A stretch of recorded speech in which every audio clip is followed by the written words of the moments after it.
आपका, आप देख रहे हैं कुरुक्षेत्र। आपके साथ मैं हूं प्राची पाराशर। राजस्थान में सीएम के नाम पर एक तरफ जहां चर्चा चल रही है, तो वहीं छत्तीसगढ़ में कौन सीएम होगा, इसको लेकर भी जबरदस्त कयास लगाए जा रहे हैं। आधे दर्जन से ज्यादा नाम हैं जिस पर चर्चा हो रही है। 3 बार के मुख्यमंत्री रहे रमन सिंह से लेकर आदिवासी नेता, रामविचार नेता लता उसेंडी, गोमती साय, विष्णुदेव साय और रेणुका सिंह तक ये नाम चर्चा में है। वहीं ओबीसी समाज के बड़े लीडर अरुण साव का नाम भी शामिल है। लेकिन सवाल यह है कि इन चेहरों में कौन बनेगा सीएम? क्या प्रधानमंत्री मोदी का नेतृत्व पुराने चेहरे पर भरोसा जताएगा या फिर नए चेहरे पर दाव लगाएगा? छत्तीसगढ़ में सीएम के नाम के ऐलान में देरी क्यों हो रही है? आगे क्या प्रक्रिया है? सीएम के नामों के ऐलान ना होने पर कांग्रेस क्यों हमला बोल रही है और बीजेपी का इस पर क्या जवाब है? इन तमाम सवालों पर हम कुरुक्षेत्र में करेंगे चर्चा। लेकिन सबसे पहले आपको जिन नामों की चर्चा है उनमें से एक अरुण साव की बात सुनवाते हैं। इसके बाद आपको सुनाएंगे पर्यवेक्षक की बात, जो रायपुर में विधायक दल की बैठक करेंगे और आखिरी मुहर लगाएंगे। किस तरह से मुख्यमंत्री का नाम तय होगा, ये पर्यवेक्षक तय करेंगे कि क्या प्रक्रिया होगी। पर पार्टी की विधायक दल की बैठक होगी, उस पर विचार विमर्श होगा और आगे का निर्णय होगा। बहुत सारे नाम हैं, सबसे आगे नाम आपका भी है क्योंकि आप प्रदेश अध्यक्ष रहे, आपकी अध्यक्षता में बड़ी कामयाबी पार्टी को मिली, ओबीसी समाज का बड़ा चेहरा है, तो ये कहा जा रहा है कि आप भी मुख्यमंत्री छत्तीसगढ़ के हो सकते हैं। देखिए, मैं स्पष्ट रूप से कहता हूं कि पार्टी का विधायक दल और केंद्रीय नेतृत्व तय करेगा कि सरकार का नेतृत्व कौन करेंगे और विधायक दल की बैठक में इसको लेकर विचार विमर्श होगा। ये हमारे यहाँ अनुशासन भी है, लोकतंत्र भी है और लोकतंत्र की परिपाटी के अनुसार ही वहाँ पे विधायकों से बात की जाएगी। सभी से बात कर जो भी निर्णय होगा केंद्र उस पर निर्णय फाइनल निर्णय करेगा। आपकी तरह नहीं होता एक परिवार बैठा हुआ, केंद्र में बैठा हुआ परिवार वहाँ ढूंढता है कौन आदमी प्रांत को लूट सकता है और लूट का पैसा हमारे यहाँ तक पहुँचा सकता है। जो लाल डायरी के द्वारा अशोक गहलोत जी ऑलरेडी करते रहे हैं, बघेल साहब भी करते रहे हैं, जो सब एटीएम की तरह काम कर रहे थे, उनको एटीएम ढूंढना पड़ता है।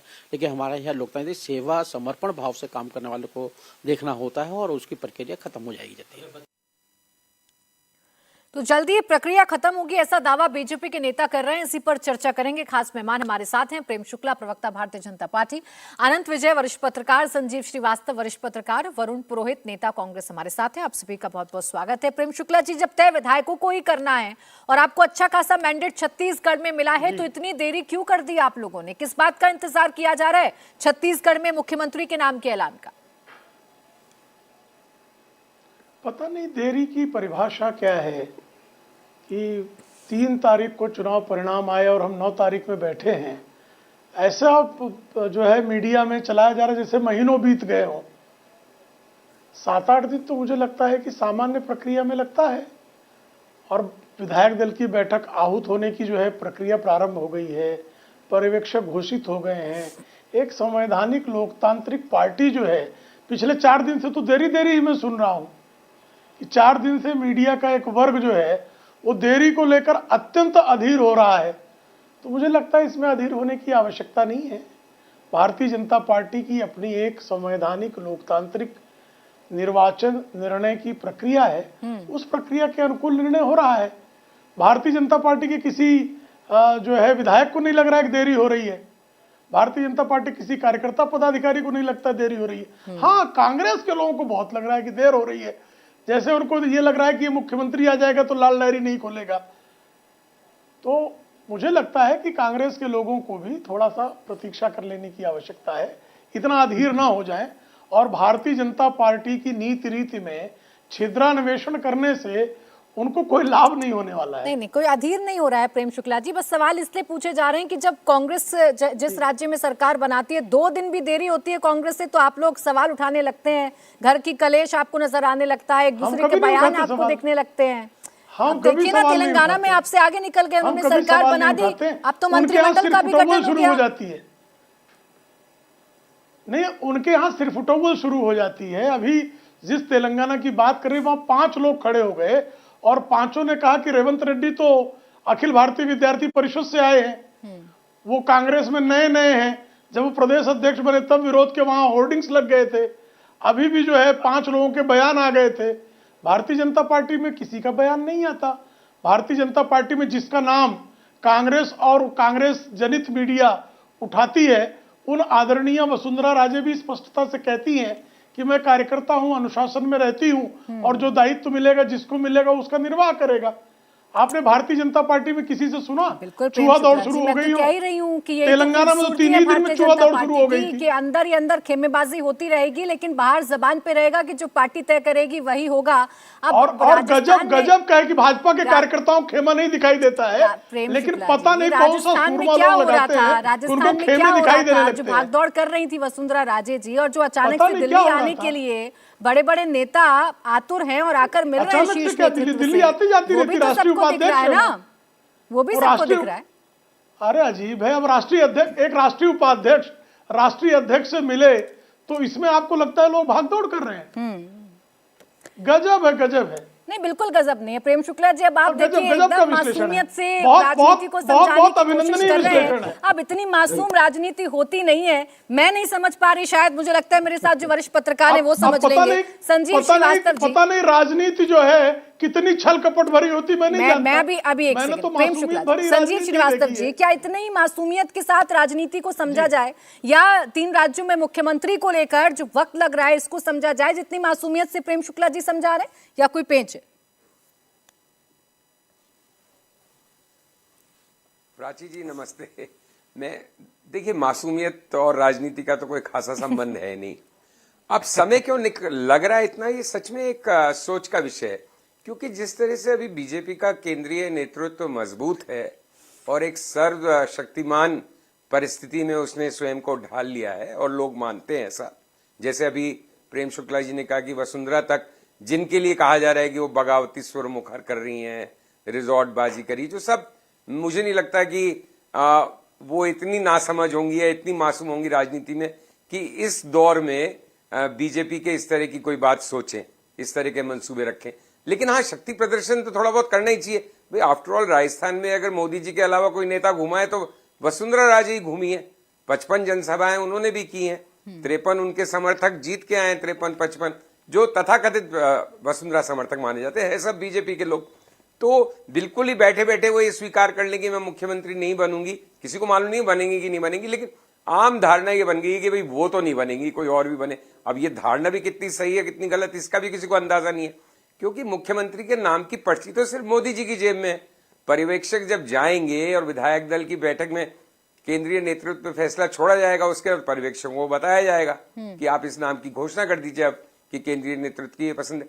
तो इस सब के बीच में, जबकि जिस तरह की बीजेपी के नेतृत्व है, जिस तरह की दूरदृष्टि से उनको नवाजा जाता है या माना जाता है, और मैं खुद मानता हूं कि वो बहुत दूर की सोचते हैं, तो फिर ये नाम तो 3-4 महीने पहले से तय होने चाहिए।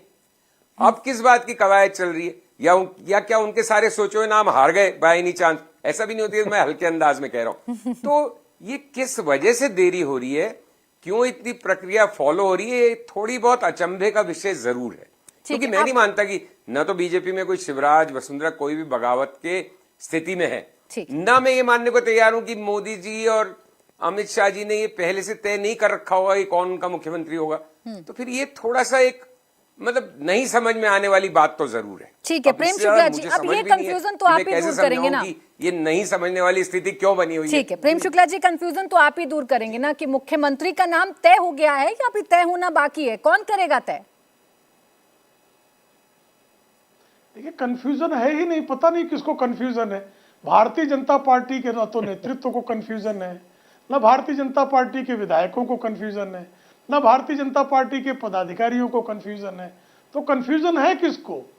मैं तो यही सोच सोच के कंफ्यूज हो जा रहा हूं कि ये कंफ्यूज कौन हो रहा है और क्यों हो रहा है। तो दूर कर दीजिए ना कंफ्यूजन, मेरे सवाल का जवाब दे दीजिए कि मुख्यमंत्री कौन होगा, क्या क्या ये तय हो गया है या अभी तय होना बाकी है? ये विधायक दल तय करेगा, ये विधायक दल तय करेगा, और पर्यवेक्षक जो है नेतृत्व को उसके बारे में बताएंगे, और नेतृत्व जो है नाम घोषित करेगा, विधायक दल में उसका नाम प्रस्तावित होगा, उसको सहमति बनेगी और हो जाएगा। ठीक है। अब मैं कैसे कंफ्यूजन, एक प्रवक्ता जो है बिना लोकतांत्रिक प्रक्रिया पूरी हुए, कोई कांग्रेस तो है नहीं कि उस कांग्रेस के हाईकमान के जो है एक विशिष्ट परिवार के आसपास के जो लोग हैं वो किचन में से खबर कोई निकाल के लाएगा, कोई बेडरूम में से खबर निकाल के लाएगा, कोई किचन कैबिनेट से होगा खबर निकाल के लाएगा। ऐसा तो भारतीय तो आप जनता कैसे पार्टी की अलग हैं परंपरा प्रेम नहीं। शुक्ला जी? अभी तक तो के कैसे जितने कोई बता बयान दे? हैं, जितने बयान हैं अभी तक के आप लोगों के नेताओं के, बड़े बड़े नेताओं के, टकटकी लगाए तो आप भी आला कमान की तरफ देख रहे हैं, हाई कमान की तरफ देख रहे हैं, तो आप कांग्रेस से कैसे अलग हो गए? कैसे? हम लोग तो कहाँ कह रहे हैं कि आला कमान की तरफ कौन देख रहा है? हम लोग तो ये प्रतीक्षा कर रहे हैं कि हमारी जो लोकतांत्रिक प्रक्रिया पूरी होगी, नाम घोषित होगा। कोई टकटकी किसी ने नहीं लगाया है। हर किसी को पता है कि यहाँ पर एक लोकतांत्रिक संवैधानिक प्रक्रिया है। एक बृहत्तर परिवार में जिस तरह से निर्णय होता है उस तरह से एक पारदर्शी निर्णय होगा। चलिए वरुण पुरोहित कोई जी, टकटकी नहीं। हाँ, जो खबर नवीस है, खबर नवीसों को खबर जल्दी मिले की चिंता हो सकती है। ठीक है। वरुण पुरोहित जी, प्रेम शुक्ला जी बोल रहे हैं कि भाई हमारे फैसला है, हमारे विधायकों में कोई कंफ्यूजन नहीं, हमें कोई देरी नहीं लग रही, आप लोगों को क्यों इतनी देरी लग रही है? देखिए प्राची जी, हमको कोई देरी नहीं लग रही। एक तो बार बार कांग्रेस बीजेपी को, एक कांग्रेस को बीजेपी का रेप्लिका बनाने का प्रयास किया जा रहा है। इनकी पुलिस या पार्टी है। देखिए बार बार ये कोई कुछ स्पष्टता कर ही नहीं सकते, फिर कांग्रेस पे आ जाते हैं। कांग्रेस तो एक परिवार ही करता है। क्षेत्रीय क्षत्रप जो है, एक अकेला सब पे भारी पड़ गए हैं।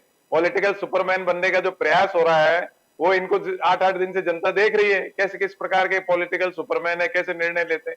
अभी कह रहे हैं हमको, सब सारे चैनल कह रहे हैं सबको पता है मोदी जी के मन में क्या है, मोदी जी सरप्राइज देंगे। तो ये कौन सी डेमोक्रेसी हो गई भाई? हमारे तो ये समझ में आती नहीं है। हम समझना भी नहीं चाहते ऐसी डेमोक्रेसी के एक आदमी एक डंडे से आके सबको, वो लोकतंत्र होता भी नहीं है। देखिए स्लीपिंग सिकनेस एक होती है, स्लीपिंग सिकनेस से कंफ्यूजन नहीं है, स्लीपिंग सिकनेस वो हो गई है भारतीय जनता पार्टी को। सत्ता में रह गए ना 9.5 साल, और विपक्ष कमजोर है, मैं मानता हूं, इसलिए इनको आनंद आ रहा है हर तरह से। तो वो स्लीपिंग सिकनेस के मोड में जा चुके हैं। नहीं तो जब जिस पार्टी में, संजीव जी मेरे सीनियर हैं, बहुत अच्छी बात इन्होंने कही कि 3 महीने पहले जब टिकट वितरण कर रहे थे तो इनके दिमाग में नहीं था कि किसको बनाना है। अब दिमाग लाएंगे तो स्लीपिंग सिकनेस ही हो गई। आप 3 महीने से आपको पता ही नहीं मुख्यमंत्री किसको बनाना है। 8 दिन से इनको पर्यवेक्षक की नियुक्ति नहीं हो रहे, तो भाई देश किस प्रकार से चलाओगे? आप 3-3 राज्यों के मुख्यमंत्री नहीं बना पा रहे हो 8-8 दिन, उसको कह रहे हो तो डेमोक्रेसी है। हम तो 1 महीने बाद भी देरी बनाए कोई तो पहली क्या बार है? थोड़ी ना हो रही है। आपकी जहां सरकारें बनी है, मैं तेलंगाना को छोड़ दूं, बाकी राज्यों में तो आपने भी इतनी देरी की है, इससे भी ज्यादा दिन लगाए आप लोगों ने। तब आपसे सवाल पूछे जाते थे, तब क्यों वो लोकतांत्रिक प्रक्रिया लगती थी? नहीं, लोकतांत्रिक प्रक्रिया जो मैं कह रहा हूं ना, हमारे तो विधायक दल की बैठक होती है, 4-4 आदमी प्रयास भी करते हैं बनने का, वही तो लोकतंत्र है। इनके तो प्रयास करते ही डरते हैं। अभी ईडी आ जाए, पीडी आ जाए, सीडी आ जाए, पता नहीं क्या क्या बना रखी है इन्होंने, तो वो कोई ना कोई योजना आ जाएगी इनके। कांग्रेस पार्टी में तो आज से थोड़ी है प्राची जी। राजस्थान की बात करूं, हरदेव जोशी जी, सुखाड़िया जी, कभी आप कहते हैं कि ईडी सीबीआई का इस्तेमाल ये विपक्ष पर करते हैं, और कभी आप कहते हैं ईडी सीबीआई से अपने लोगों को डराते हैं। अरे तय कर लीजिए कि ईडी सीबीआई का इस्तेमाल कहाँ करते हैं, कहाँ नहीं करते वरुण पुरोहित जी। मेरी बात सुन लो, वॉइस ऑफ डिसेंट। मैं आपकी बातों को सुन रही हूँ। विधायक दल की बैठक का आपने हवाला दिया, विधायक दल की बैठक का हवाला प्रेम शुक्ला जी दे रहे हैं। अब बताइए कैसे डिफरेंशिएट करूं कि आप सही कि वो सही? डिफरेंशिएट करने को तो कह रहा हूं, हमारे यहाँ तो हर आदमी मुख्यमंत्री के लिए तैयार है। क्या दिक्कत है? 20 विधायक है, अपनी कोशिश करता है, प्रयास करता है, आज से नहीं है। सुखाड़े जी के जमाने से, जो संजीव जी बताएंगे आपको पुरानी बातें, तो सुखाड़े जी, हरदेव जोशी, पहाड़िया जी, सारे 10 नाम तो हम भी चला रहे हैं। रुकिए ना वरुण पुरोहित जी, स्क्रीन देख लीजिए जरा। 10 नाम तो छत्तीसगढ़ में भी आ गए। 10 नाम आप देख नहीं रहे वरुण पुरोहित जी। 10 नाम तो अभी भी दिखा रहे हैं हम। छत्तीसगढ़ में जितने विधायक चुने गए हैं, 10 नामों की तो अभी भी दावेदारी आपको नहीं नजर आ रही। ये बड़ी गलत बात है। प्रेम शुक्ला जी, आप जवाब दे दीजिए वरुण पुरोहित जी के सवाल का कि कैसा लोकतंत्र है कि एक ही शख्स तय करेगा कि कहां पर कौन मुख्यमंत्री बनेगा?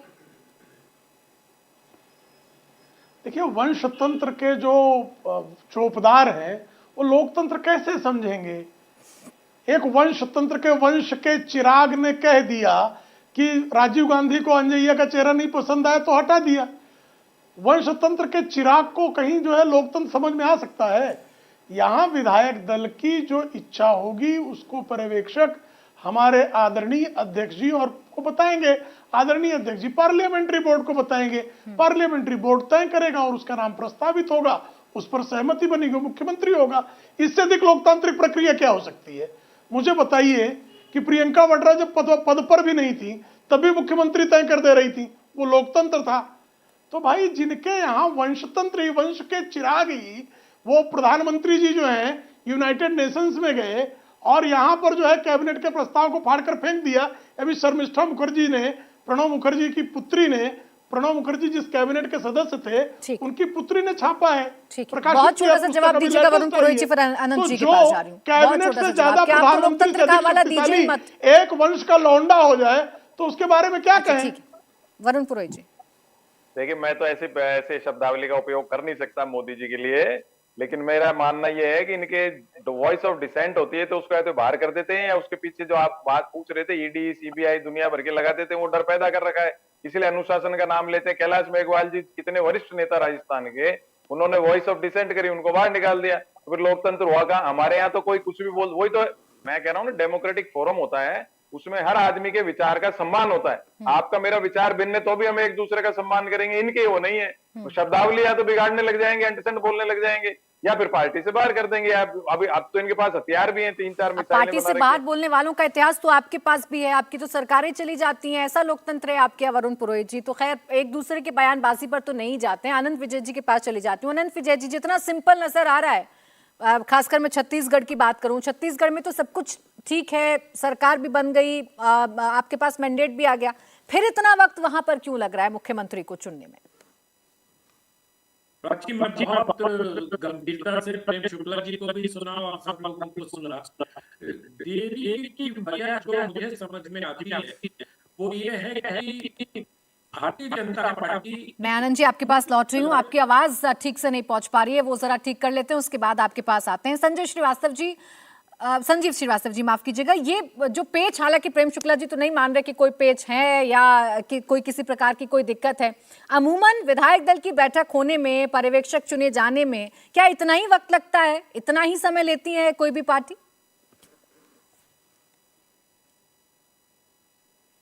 देखिए, वक्त लगना हफ्ता 8 दिन में उसको इतनी बड़ी बात नहीं मानता, लेकिन जो अभी बातचीत में दोनों पार्टियों के प्रवक्ताओं ने कहा, वरुण जी ने और प्रेम शुक्ला जी ने, उससे भी एक बात जरूर निकल के आती है, और जो हम सब जानते हैं कि कांग्रेस में एक अलग तंत्र का, अलग किस्म का लोकतंत्र है। वहां पार्टी चुनाव जीतने से पहले ही 10-20 दावेदार खड़े हो जाएंगे, अपनी गुटबाजी करेंगे, प्रयास करेंगे। अब हम उसको भी लोकतंत्र कह सकते हैं। और ये हकीकत है कि आप छत्तीसगढ़ के 6 नाम बता रही हैं, लेकिन वो 6 के 6 नाम ये बोलेंगे हम कार्यकर्ता हैं जी, हमें तो पार्टी नेतृत्व का फैसला मंजूर होगा, हम किसी रेस में नहीं है। क्योंकि वहां सबको मालूम है कि रेस में जैसे ही आप दिखे घोड़े के आपने वो सैडल वगैरह भी लगाना शुरू किया है, साइकिल की चेन भी चढ़ानी शुरू की, तो उससे पहले ही आप रेस से बाहर कर दिए जाओगे। क्योंकि यहाँ डिसइंसेंटिव है। आपको अगर महत्वाकांक्षी दिख गए ऊपर तो आपका कान पकड़ के भाई आप तो रेस से बाहर। क्योंकि जब, और ये पहली बार नहीं हो रहा है देश में, जब भी केंद्रीय नेतृत्व किसी भी पार्टी का मजबूत होता है तो वो इसी तरह से हो जाता है कि वो अपनी मन मर्जी करता है। इंदिरा गांधी ने भी ये किया, मोदी जी भी ये करते हैं। तब वहां पे भी ऐसे ही जिनके नाम नहीं सुने होते थे, खट्टर साहब का कौन नाम जानता था, पुष्कर धामी का कौन नाम जानता था, रघुवर दास का कौन नाम जानता था। तो ऐसे लोग इंदिरा गांधी भी बनाती थी। भाई जब आप एक चेहरे पे वोट ला रहे हो, या लगता है ऐसा कि ज्यादातर वोट एक चेहरे पे पड़ रहे हैं, तो फिर वो अपनी मर्जी के, हम रबर स्टैंप नहीं कहें, हम कहें उनकी मर्जीदान लोगों को। और जो दूसरे राइवल सेंटर्स ऑफ पावर है उनको नहीं पनपने दिया जाता। उसी तरह से कांग्रेस एक समय पे शनै शनै करके खत्म हुई। मैं नहीं कह रहा बीजेपी का ऐसा हश्र होगा, लेकिन इतिहास जो बताता है वो पहले ऐसा हो चुका है। तो जब केंद्र में एक बहुत मजबूत नेता होता है तो उसके कई जो लाभ होते हैं, उसके साथ ये कुछ हानि भी आती है कि उसी अनुपात में पार्टी के अंदर की लोकतांत्रिक व्यवस्थाएं, अब कोई कुछ भी कहे, प्रेम शुक्ला जी का मैं सम्मान करता हूं, वो बात अपनी प्रवक्ता की तरह से कहेंगे, लेकिन जिस अनुपात में केंद्र में नेता सर्वशक्तिमान होता है, उसी अनुपात में उस पार्टी या उस दल में लोकतंत्र कम होता जाता है। इसमें क्या सरप्राइज है? और किसी को भी मासूम बनने की जरूरत नहीं है कि कोई मैं बहुत ही एक कोई न्यूटन टाइप साइंटिफिक नई थ्योरी ला रहा हूं। ये तो सबको दिख रहा है ना देश में, इसमें ऐसी अचंभा होने की क्या बात है? हाँ प्रेम शुक्ला जी, इसमें तो सरप्राइज होने की क्या बात है? या जो इसीलिए और ज्यादा लगता है कि इतनी देरी क्यों हो रही है। जो संजीव जी कह रहे थे, मासूम क्यों बन जा रहे हैं? कोई साइंटिफिक नया फॉर्मूला तो लेकर नहीं आ रहे हैं, ऐसा होता है या आपकी पार्टी भी कर रही है? नहीं प्राची जी, मैं तो पहले से सरप्राइज नहीं हूं, मैं तो बिल्कुल अचंभित नहीं हो रहा हूं। मैं तो कह रहा हूं कि हमारी पार्टी की प्रक्रिया है, और मेरी दृष्टि में और हमारी पार्टी की दृष्टि में ये लोकतांत्रिक संवैधानिक प्रक्रिया है। तो मुझे बिल्कुल अचंभा नहीं हो रहा है। मैं तो पहले शब्द से ही कह रहा हूं कि अचंभे वाली कोई बात नहीं है, विलंब वाली कोई बात नहीं है। हाँ, कुछ लोगों को लग रहा है, उनको लगना चाहिए, लगने दीजिए। लेकिन ऐसा क्यों होता है प्रेम शुक्ला जी? जो उदाहरण संजीव जी दे रहे थे, जो मुख्यमंत्री आपने पहले पिछले राज्यों में चुना, चाहे रघुवर दास हो, चाहे खट्टर साहब हो, चाहे पुष्कर सिंह धामी हो, कानो कान खबर नहीं थी किसी को, विधायकों को भी जानकारी नहीं थी, तो ये नाम क्या आसमान से टपका? भूपेंद्र पटेल नहीं, आसमान से नहीं टपका। देखिए, मनोहर लाल खट्टर जी हमारे जो है, अब लोग, हो सकता है मीडिया जगत के लोगों को नहीं पता रहा हो, लेकिन संघ के बहुत पुराने प्रचारक रहे, भारतीय जनता पार्टी के संगठन के कद्दावर नेता थे, और मनोहर लाल खट्टर जी मुख्यमंत्री के पद पर आए। पुष्कर सिंह धामी की भी राजनीतिक सक्रियता बहुत पुरानी थी, दूसरी टर्म के विधायक थे, और अब लोगों को नहीं पता, तो इसका प्रोफाइल पता है प्रेम शुक्ला जी, आप तो सीधा प्रोफाइल पर लेकर आ गए। मैं कह रही हूँ आपके विधायकों को नहीं पता था, वो राजनीति में थे, ये तो सबको पता है प्रेम शुक्ला जी, लेकिन आपके विधायकों को कभी कभी नहीं पता होता कि कौन सा नेता मुख्यमंत्री बनने जा रहा है। अब विधायकों को नहीं निर्वाचित किया, प्राची जी विधायकों ने ही उनको चुना ना, बिना पता हुए कैसे चुन लिए? अच्छा चलिए ठीक है, मुझे एक छोटे से ब्रेक ले रुकना है, ब्रेक मैं रोक रही हूँ सर आपको, मुझे बीच में रुकना है एक छोटे से ब्रेक के लिए। ब्रेक के बाद चर्चा करेंगे मध्य प्रदेश को लेकर, मध्य प्रदेश में कौन बनेगा मुख्यमंत्री। छोटा सा ब्रेक, चल लौट रहे हैं।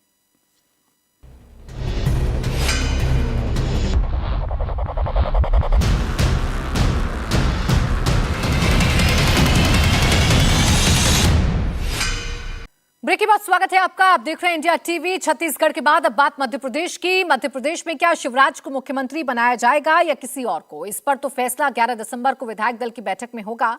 लेकिन सीएम की रेस में जो 10 चेहरे हैं उनके बारे में आपको जानकारी दे देते हैं।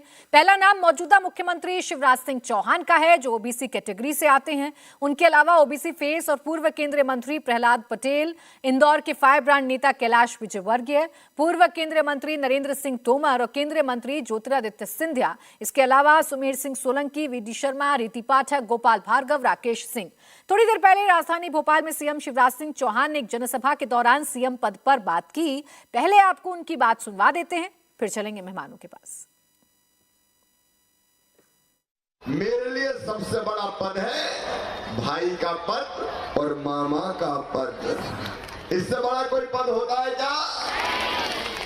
मैं जिंदगी भर जब तक सांस चलेगी आपकी सेवा करूंगा, लेकिन एक संकल्प आप लो, या फिर लोकसभा के चुनाव में कमल के फूल की बटन दबाएं, भारतीय जनता पार्टी को जिताएं और मोदी जी को फिर से प्रधानमंत्री बनाने में अपना योगदान दें।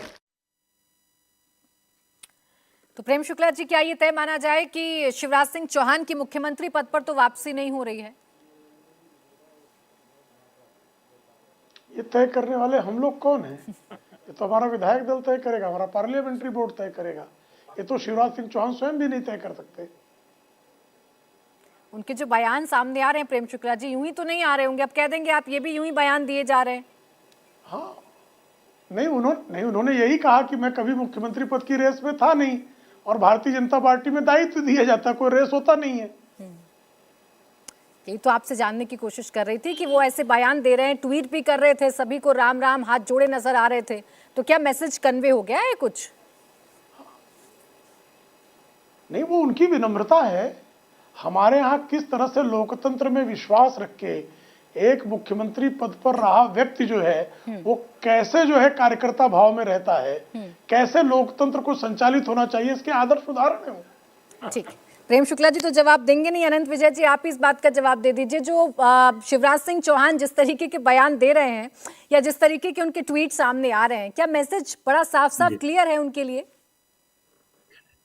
प्राची, आपने बहुत तरीके से प्रेम शुक्ला जी से पूछने का प्रयास किया, मतलब जितने रास्ते हो सकते थे, लेकिन आज प्रेम शुक्ला जी के वक्तृत्व कला पर मतलब क्या कह सकता हूँ, मोहित होने का मन कर रहा है। वो लगातार और साथ के साथ वो राजनीति भी कर रहे हैं, कांग्रेस पार्टी को उकसाते भी चल रहे हैं, वंशवाद और अपनी सारी बातें भी कहे जा रहे हैं, और साथ साथ अपने बहुत जिसको कहते हैं ना सॉलिड प्रवक्ता की भूमिका में है। तो मैं उनका अभिनंदन करता हूँ आपका प्रेम शुक्ला जी।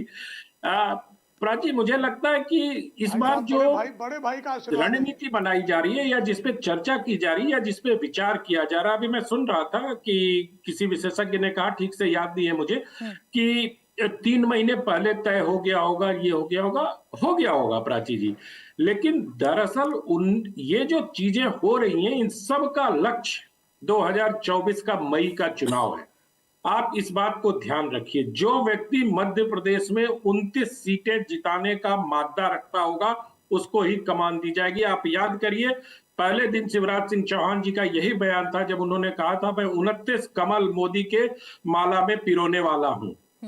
उसी तरह से राजस्थान में भी उसको ही चुना जाएगा जो राजस्थान की 28 से 28 सीटें, छत्तीसगढ़ में 11 से 11 सीटें, जो मोदी के परफॉर्मेंस को दोहराने का काम कर सकते हैं या जिनके अंदर नेतृत्व वो क्षमता देखेगा।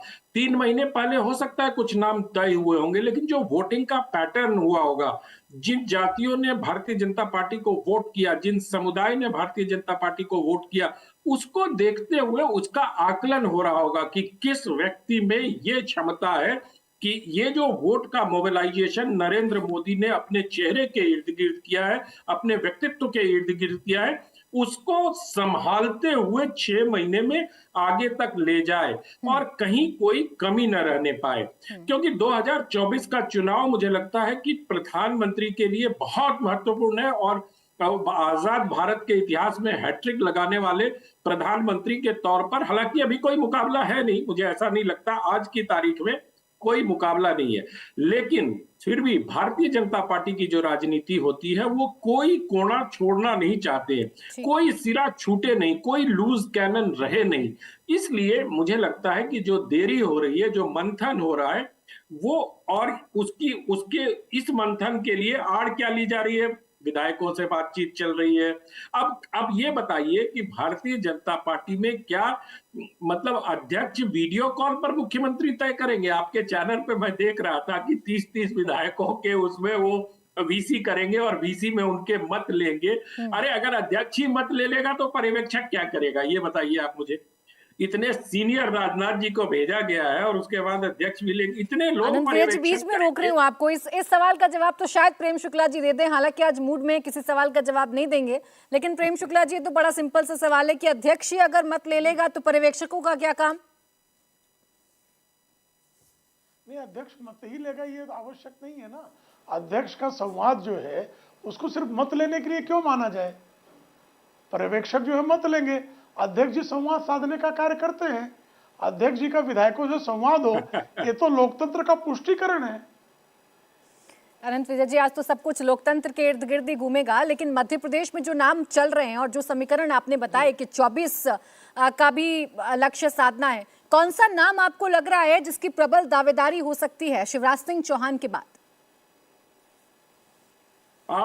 देखिए, मैं भविष्यवक्ता तो नहीं हूं और भारतीय जनता पार्टी की जो राजनीति है और नरेंद्र मोदी की जो शैली है, उस शैली में किसी को कोई अनुमान लगाना नहीं चाहिए, लेकिन बावजूद इसके मैं ये जोखिम उठा रहा हूं और मुझे लगता है कि नंबर 1 पर तो अभी शिवराज सिंह चौहान ही हैं, क्योंकि उनकी जो क्षमता है, उनकी जो विनम्रता है, उनकी जो स्वीकार्यता है और भाजपा के आनुषंगिक संगठनों या राष्ट्रीय स्वयंसेवक संघ में उनकी जो स्वीकार्यता है, उसको देखते हुए मुझे लगता है कि शिवराज सिंह चौहान अभी अच्छे हो सकते हैं, नंबर 1 पर हो सकते हैं। प्रेम शुक्ला जी कहेंगे हमारे यहाँ रेस नहीं चलता, दायित्व दिया जाता है। ठीक बात है, आपके यहाँ दायित्व दिया जाता है, लेकिन दायित्व के पीछे की भी एक जो पीछे का जो सोच रहता है, वो सोच ये रहता है कि वो डिलीवर कितना करेगा।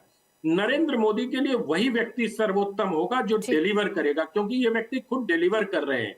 तो मुझे लगता है कि जो जिस प्रकार से चार पाए हैं, एक तरीके से देखिए तो राष्ट्रवाद, लाभार्थी वर्ग, राष्ट्रीय स्वयंसेवक संघ और संगठन और मोदी का चेहरा, ये जैसे मध्य प्रदेश के मन में मोदी चला था, तो इन सब चीजों में मुझे लगता है कि शिवराज सिंह चौहान और उसके बाद जितने नाम हैं, मुझे लगता है कि जिनका नाम चल गया शायद ही उनमें से कोई एक ऐसा व्यक्ति आएगा। और मध्य प्रदेश के बारे में एक और महत्वपूर्ण बात मुझसे छूट रही थी कि मध्य प्रदेश के जो भारतीय जनता पार्टी के कार्यकर्ता है, वो पूरे देश के भारतीय जनता पार्टी के कार्यकर्ताओं से थोड़े अलग है। वहां के कार्यकर्ता खुद अपने संसाधनों से भी अपनी पार्टी के लिए चुनाव प्रचार करते हैं, जी जान लगा के पार्टी को जिताते हैं। इसीलिए लोग कहते भी हैं, बहुत सारे विशेषज्ञ कहते हैं कि वो संघ की प्रयोगशाला है। ठीक। मैं प्रयोगशाला के तौर पर नहीं देखता हूं उसको, मैं ये देखता हूं कि उसकी कंडीशनिंग कार्यकर्ताओं की इस प्रकार से ठीक। हुई है कि वो संगठन के लिए जी जान लगा देते हैं। ठीक। तो मुझे लगता है कि संगठन की स्वीकृति और प्रधानमंत्री नरेंद्र मोदी के 2024 के लक्ष्य पर जो इसके आके आधार खड़ा पर मध्य प्रदेश का मुख्यमंत्री तय होगा। आप संजीव श्रीवास्तव जी, आपका आंकलन क्या कहता है, जितने भी नाम चल रहे हैं और उस पर जो शिवराज सिंह चौहान के बयान सामने आ रहे हैं, क्या परिस्थिति बन सकती है? मैं अनंत विजय की बात से 100% सहमत हूं। देखिए, बात यह है कि ये बिल्कुल सही बात है कि अभी मोदी जी के दिमाग में राज्य सरकार के मुख्यमंत्री चुनते समय सबसे पहला लक्ष्य 2024 का चुनाव है। जो सतह पे लग रहा है कि बीजेपी की जीत आसान होनी चाहिए, खासकर उत्तर भारतीय राज्यों में। लेकिन जैसा कि अभी अनंत ने भी कहा और जैसा हम सब जानते हैं कि बीजेपी कोई भी कोना नहीं छोड़ती। मतलब वो सारे जो भी कोई लूज एंड होगा या जो भी कहीं से सुराख रह गया होगा उसको भरने की कोशिश करेगी। और शिवराज सिंह चौहान के संदर्भ में एक बात और बताइए, मैंने पहले भी कहा था कहीं पे कि 162 सीटें जहां बीजेपी जीती है, रिकॉर्ड। इससे पहले इतनी संख्या में बीजेपी कभी नहीं जीती। और 20 साल की एंटी इनकम्बेंसी के बाद 20 साल तक चीफ मिनिस्टर रहे हुए शिवराज चौहान, उसके बाद 162 सीट लाने वाले चीफ मिनिस्टर को चाहे मध्य प्रदेश के मन में मोदी, एमपी के मन में मोदी नारा चलाओ, चाहे शिवराज चेहरा प्रोजेक्टेड नहीं हो, लेकिन अगर शिवराज में कमियां होती तो क्या रिकॉर्ड जीत हासिल कर पाती बीजेपी? अगर वो जनता में जबरदस्त अलोकप्रिय होते, पसंद नहीं होते, तो खाली मोदी के नाम पे मतलब कुछ तो शिवराज के खामियाजा उठाती ना बीजेपी। तो मतलब उनमें कुछ कमी नहीं है जनता की नजर में शायद। तो शिवराज फ्रंट रनर होने चाहिए। मैं तो आनंद विजय से ये पूछना चाहता हूं कि अब मुझे अपने राजस्थान का आंकलन भी बता दे, क्योंकि कमोबेश ये बातें पूरी तरह से नहीं, लेकिन कुछ सीमा तक वसुंधरा पे भी लागू होती हैं। उतनी नहीं जितनी शिवराज पे, लेकिन वसुंधरा पे भी तर्क वो बनता है, हालांकि उसके विपरीत तर्क भी कुछ बनते हैं। तो मैं उनसे ही सुनना चाहता हूँ, बीजेपी के अंदर की बातें मुझसे बेहतर जानते हैं। ठीक है आनंद विजय जी, बहुत छोटा सा रिमार्क दे दीजिए, राजस्थान पर भी आंकलन बता दीजिए। प्राची जी, अगर आप अनुमति दें तो मैं संजीव श्रीवास्तव जी के प्रश्न का उत्तर देना चाहूंगा। बिल्कुल बिल्कुल। हाँ, संजीव जी देखिए, आप तो बहुत वरिष्ठ हैं और बहुत लंबा दौर देखा है आपने राजनीति का। आप शिवराज सिंह चौहान के मिजाज और वसुंधरा राजे के मिजाज को अच्छी तरह से जानते हैं। ठीक है, वसुंधरा राजे का याद होगा जब राजनाथ जी अध्यक्ष थे और विधायकों को लेके क्या किया था उन्होंने। तो व्यक्ति का जो अतीत होता है ना, कभी कभी वो बैगेज भी बन जाता है। वसुंधरा जी और मुख्यमंत्री भी नहीं थी वो, इसलिए उनके पीछे का उनका कामकाज भी नहीं था। लेकिन जितने नेता वहां पर हैं, उसमें राजस्थान में अगर आप देखें तो कई सारे नेतृत्व, जैसे अर्जुन राम मेघवाल एक अंडरडॉग हो सकते हैं। वो दलित वर्ग से आते हैं, पूर्व प्रशासनिक अधिकारी हैं और उनका प्रशासन पे अच्छा होल्ड है, प्रधानमंत्री के विश्वास पात्र हैं, केंद्र में बहुत महती इंपॉर्टेंट भूमिका निभा रहे हैं। तो मुझे लगता है कि जो आपने प्रश्न वसुंधरा और शिवराज में पूछा, वो दोनों के मिजाज और स्वभाव का जो अंतर है वो एक तरह से, और दूसरा आपने ये कहा कि शिवराज जी को बड़ी ऐतिहासिक जीत मिली है। तो जो ये ऐतिहासिक जीत मिली है वो शिवराज जी की ताकत भी है और बीजेपी के लिए जनरेशनल चेंज लाने का एक अवसर भी है। तो ये दोनों के लिए एक चीज ऐसी है जिस पर दोनों किसी भी दिशा में जा सकता है। और अभी ही ऐसा मौका है जहां पर शिवराज जी को अगर केंद्र में एलिवेट किया जाता है तो इससे बढ़िया मौका कोई हो नहीं सकता। लेकिन फिर भी मुझे लगता है कि शिवराज जी अभी वहां दायित्व स्वीकार करने में नंबर 1। वरुण पुरोहित जी, देखिए अब 24 का भी लक्ष्य बीजेपी ने साधना शुरू कर दिया। 3 राज्यों में नतीजे आए, अब मुख्यमंत्री बनाएगी और 24 के लक्ष्य के लिहाज से आगे बढ़ रही है। आप लोगों की क्या तैयारी? प्राची जी, पहले तो आनंद विजय जी और संजीव जी की बात को थोड़ा सा पुट दे दूं। अभी शिवराज चौहान और वसुंधरा जी की बात चल रही है। देखिए, अगर उनको नहीं बनाते हैं, इन्होंने बात था मादा किसमें होगा 24 के चुनाव को जिताने को, अगर इन दोनों को हटाते हो तो इसका मतलब इनमें मादा नहीं था लोग अभी विधानसभा में चुनाव जिताने का। मोदी जी जिता रहे हैं और अगर इनको बनाना पड़ता है तो फिर एक अकेला सब पे भारी, मैंने कहा वो तो पता लग जाएगा पॉलिटिकल सुपरमैन कितना भारी। देखिए 2024 का जो चुनाव है उसमें बार बार आप जनरेशनल चेंज की बात की इन्होंने। 2024 में मोदी जी भी जो 75 पार हो जाएंगे तो क्या मार्गदर्शन मंडल में जाएंगे या कोई केसरी जीवन खाकर के वो 80-90 साल तक चलेंगे? तो फिर कौन सा चेंज आया जनरेशनल? अब मेरे को तो बोलने नहीं दोगे आप, आपको दिक्कत हो गई ना मेरा नाम ले बात करते ही। मैंने कहा कि अगर वो चेंज करते हो तो वो तो रिटायर नहीं होंगे और स्टेटों के नेता रिटायर हो जाएंगे, वो तो बूढ़े हो रहे हैं, वो जवान हो रहे हैं। ये तो डिफरेंस पूछ रहा हूँ मैं, कैसे हो रहे हैं? तो कोई केसरी जीवन खाते हैं या कोई और चीज खाते हैं जिससे वो जवान होंगे, तो वो रिटायर नहीं होंगे, मार्गदर्शन मंडल में जाएंगे नहीं। तो किस प्रकार का जनरेशन चेंज हो गया भाई? ये तो सब पाखंड है। अभी जो संजीव जी ने कहा बिल्कुल सही है, हर आदमी जो केंद्र में मजबूत हो जाता है वो चाहता है कि सब कुछ पावर मेरे पास में रखूं और जो क्षेत्रीय शत्रप है उनको खत्म कर दूं। ये हजारों साल से होता है। सम्राट बनने की इच्छा शक्ति जागृत हो जाती है, उस सीट पे बैठते ऊपर मुकुट ठीक है, प्रेम शुक्ला जी बता दीजिए जरा। मुकुट आ जाता है सोने का। ठीक, मैं जवाब दे दूंगा। प्रेम शुक्ला जी वरुण पुरोहित जी कह रहे हैं कि कौन सी संजीवनी खा रहे हैं आप लोग? आराधक हैं। देखिए वो जनसेवा की संजीवनी है। आदरणीय नरेंद्र मोदी जी प्रधान सेवक बनकर जिस तरह से पिछले जब से मुख्यमंत्री पद से लेकर आज तक एक दिन का भी जिस व्यक्ति ने अवकाश नहीं लिया है, जन सेवा की संजीवनी है और कांग्रेस की गालीबाजी का विटामिन है। आप खूब जो गालियां बक रहे हैं उनको और वो जो जनसेवा कर रहे हैं, इसकी संजीवनी जो है निश्चित तौर पर आदरणीय नरेंद्र मोदी जी को और जो है स्वस्थ कर रही है, उनको और कार्य करने की प्रेरणा दे रही है और वो शतायु हों, उसके आगे बढ़े, इस तरह की कामना भारतीय जनता पार्टी का एक एक कार्यकर्ता तो करता ही है, भारत की अधिकांश जनता भी करती है। वरुण पुरोहित जी, आप लोगों की गालियां हैं जो प्रधानमंत्री नरेंद्र मोदी को और भी ज्यादा शक्ति प्रदान करती है, मानेंगे कि ये तो आपसे गलती होती है? नहीं तो क्या आडवाणी जी शक्तिहीन हो गए क्या? जो उनको आपने मार्गदर्शन मंडल में बैठा दिया, वो भी तो ताकतवर थे जब उनको आपने मार्गदर्शन मंडल बैठा राष्ट्रपति बनाते। वो तो नहीं बनाएंगे जिसने 2 सीटों से 200 इनको पहुंचाया, उनको तो मार्गदर्शन मंडल पहुंचा दिया। मैं कह रहा हूं इनके एक उल्टी नेगेटिव थ्योरी चलती है। जब केंद्र में आदमी मजबूत हो जाता है तो सम्राट बनने को, डिक्टेटर बनने की इच्छा शक्ति जागृत हो जाती है। तो आप वसुंधरा जी को भी हटाओगे, शिवराज चौहान को भी हटाओगे। अवसर देंगे तो इनको 10 सेकंड में उत्तर भी दे दूंगा मैं। मैं बोल लूं ना, फिर आप 10 क्यों 20 सेकंड बोलना, सारे बोल लीजिए जितने भी सेकंड मिनट। तो मैं जहां तक अब आप हमारी पार्टी की बात कर रहे थे 2024 की, देखिए मैंने शुरुआत में कहा विपक्ष कमजोर है। अगर विपक्ष ही मजबूत होता है तो मोदी जी की आजाद भारत की सबसे फेलियर सरकार है, उसको 30 दिन में, 2 महीने में, 3 महीने में हटाया जा सकता था। ये तो सभी को पता है। तो ये सर्वविदित बात है, विपक्ष मजबूत होता है तो मोदी जी राज नहीं कर सकते। ठीक है, प्रेम शुक्ला जी जवाब दे दीजिए 10 सेकंड में, क्योंकि फिर मुझे खत्म करना है। देखिए हमारे मार्गदर्शक मंडल में तो आदरणीय आडवाणी जी का चरण स्पर्श करके आशीर्वाद लेने मोदी जी जाते हैं, लेकिन श्रीमती सोनिया गांधी ने सत्ता प्राप्त करने के लिए सीताराम केसरी की धोती खुलवाकर उनको सड़क पर फेंकवा दिया था। तो कांग्रेस की कुसंस्कृति भाजपा में नहीं आ सकती। चलिए, बहुत बहुत शुक्रिया आप सभी का हमारे साथ इस चर्चा में जुड़ने के लिए।